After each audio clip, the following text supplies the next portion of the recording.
focus numérique. Aujourd'hui, on va s'intéresser au nouveau réflexe Pentax, le K20D. Alors, le Pentax K20D a la lourde tâche de succéder au K10D, qui est un vrai best-seller sur l'année fin 2007. Alors, pour la succession, Pentax n'a pas pris trop de risques, puisque le K20D reprend beaucoup d'éléments du K10D, notamment le boîtier. On va retrouver un traitement anti-ruissellement avec différents joints placés sur les zones sensibles. Donc, le K20D résistera à l'humidité, aux petites pluies, à la neige, etc. On va retrouver le viseur, l'excellent neige, etc. On va retrouver le viseur, l'excellent viseur Pentaprisme avec un grossissement important, un champ d'environ 95%, donc une visée assez large, très très confortable. Petite nouveauté à l'arrière, un écran un peu plus large en fait, donc de 2,7 pouces, même définition par contre, on va sur 230 000 points, ce qui est un peu dommage. On retrouve à l'intérieur bien sûr du boîtier la stabilisation optique par déplacement du capteur, qui sert également pour le système anti-poussière. On va retrouver sur le côté la touche RAW, donc qui permet de passer d'un mode JPEG à un mode RAW par une simple pression, ce qui permet pour des scènes un peu délicates de shooter en mode RAW. Bien sûr, les modes à priorité sensibilité, le mode SV et TAV, donc qui font un peu aussi une exclusivité des modèles Pentax. Voilà pour l'extérieur.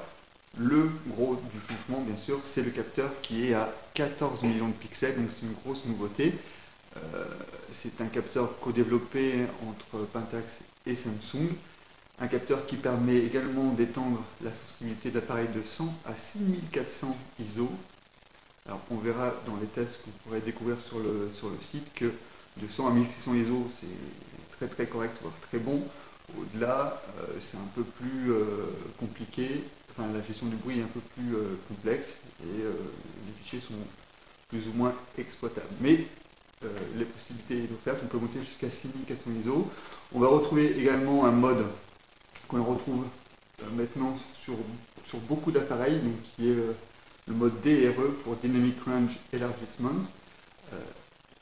Donc en fait c'est une augmentation de la dynamique. Bon, c'est pas vraiment ça, puisqu'en fait c'est plutôt un jeu sur les courbes de tonalité pour redonner un peu de détail dans les ombres et dans les hautes lumières.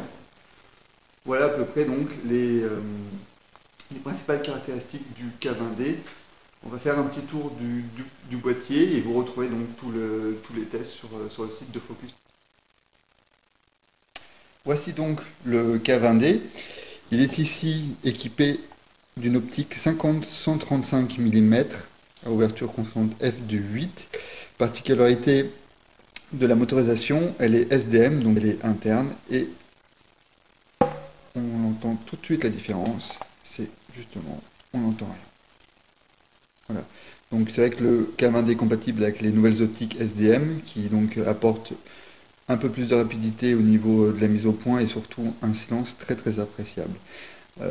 Les optiques SDM commencent à bien se développer chez Pentax, donc on est vraiment en phase avec ce boîtier. On va commencer le tour du boîtier sur le côté. On retrouve donc ici un sélecteur des modes autofocus, la fameuse touche RAW qui permet de passer d'un mode JPEG à un mode RAW selon les scènes photographiées, ce qui peut être très intéressant si on a une scène un peu délicate.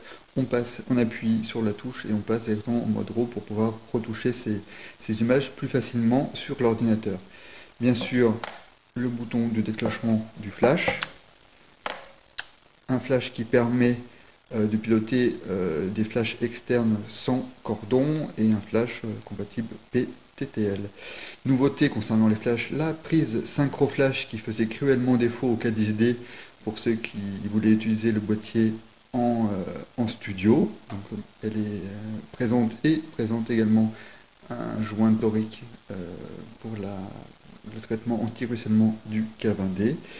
Sur le dessus, donc, on retrouve le barillet des modes d'exposition avec bien sûr les deux modes priorité et sensibilité. Donc le mode SV qui permet de choisir directement la sensibilité avec la molette le couple vitesse-ouverture s'adaptant automatiquement, et le mode TAV, qui est un peu l'inverse. Donc là, on peut choisir son couple d'ouverture vitesse, et la sensibilité ISO s'adapte automatiquement. On retrouve en dessous une bague pour la sélection de la mesure, donc le mode matriciel, pondéré, central et spot. De l'autre côté, bien sûr, le déclencheur, ici la couronne de mise sous tension. On peut entendre la petite vibration qui signifie que le système anti-poussière se met en marche. Une touche panique verte qui permet de revenir à des modes automatiques lorsqu'on se trouve en mode manuel, par exemple. Un écran LCD de rappel, donc des principaux paramètres de prise de vue. L'arrière, donc, assez dense en termes de touches. On retrouve ici le sélecteur de zone autofocus. À l'arrière, donc, un levier pour mettre en route la stabilisation optique. Ici, la commande pour l'ouverture de la trappe. Les différentes touches pour les menus. Voilà, donc vraiment un appareil très complet. Qui peut paraître un peu complexe comme ça, mais qui permet beaucoup de personnalisation. Donc après, on peut vraiment se peaufiner le boîtier comme on l'entend. Alors bien sûr, l'une des caractéristiques nouvelles du K20D, c'est la visée directe sur l'écran LCD. Donc on reste malheureusement sur un écran 230 000 points. On est loin par exemple de l'affichage d'un D300 en 640 par 480 pixels.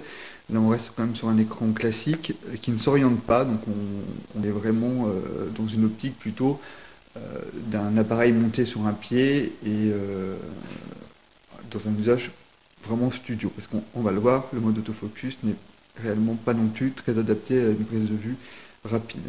Donc on peut enclencher la mode visée, voilà, le mode visée Live View. Pour faire le point, donc on appuie sur la touche AF derrière. Comme vous pouvez le voir, pendant quelques instants, la visée est aveugle, on ne voit rien, donc le temps que le miroir se rabaisse, que l'AF se mette en phase, et on retrouve la visée. Alors comme vous pouvez le constater ici, donc je n'ai pas activé la stabilisation optique, donc l'image tremble, et dès qu'on la met en place, voilà, l'image est beaucoup plus stable, même si, vous voyez, je bouge un peu l'appareil, l'image reste relativement stable. Là, je l'ai enlevé à nouveau.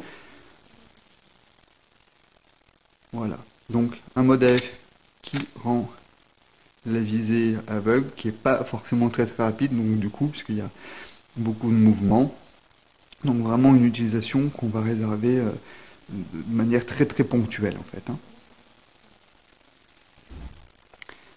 Alors parmi les nouveautés du K20D, on va se rendre du côté donc de la sensibilité, et là bien sûr la grosse nouvelle, c'est qu'on a une plage de sensibilité qui va de 100 à 6400 ISO, donc ça vous pourrez retrouver des images test sur le site.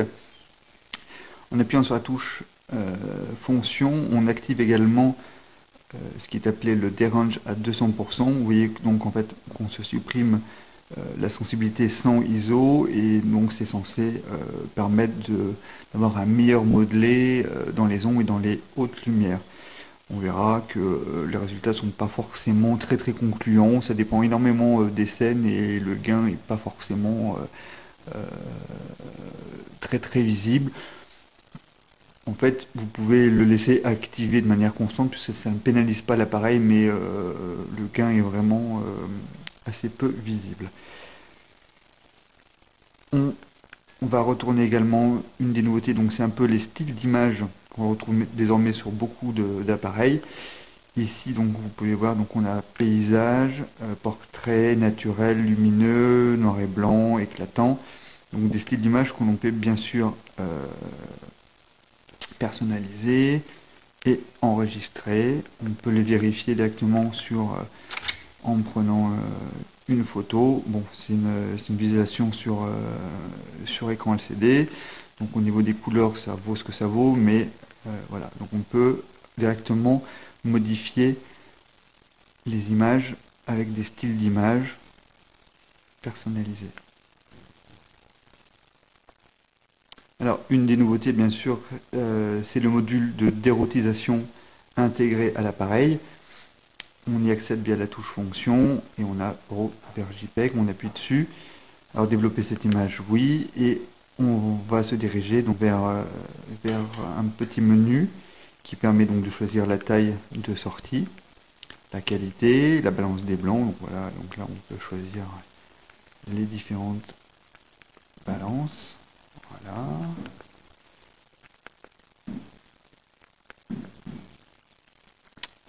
Les styles d'image comme on a vu auparavant et la réduction du bruit. Dans les autres nouveautés, on va retrouver donc le mode rafale. Donc on a deux modes, un mode rapide et un mode lent. Le mode rapide, c'est limitant à 3 images secondes. Sur nos tests, on est un tout petit peu moins, rien de dramatique. On a une nouveauté par contre, c'est le mode 21 images par seconde, donc très très rapide. Pour mémoire, le mode vidéo c'est 25 images par seconde, donc là on est proche des vidéos. Naturellement, la résolution des images est amoindrie, puisqu'on est environ à 1500 par 1000 pixels, donc des fichiers de 1,6 mégas, mais on a une rafale à 21 images secondes. D'ailleurs, ce qui est assez étonnant, c'est qu'on a la visualisation à l'arrière. Voilà, donc là j'ai rempli ma carte. On a la visualisation à l'arrière de la petite séquence, donc c'est un peu comme si on faisait un petit film. Donc là, il vaut mieux avoir une carte vidéo, une carte SD rapide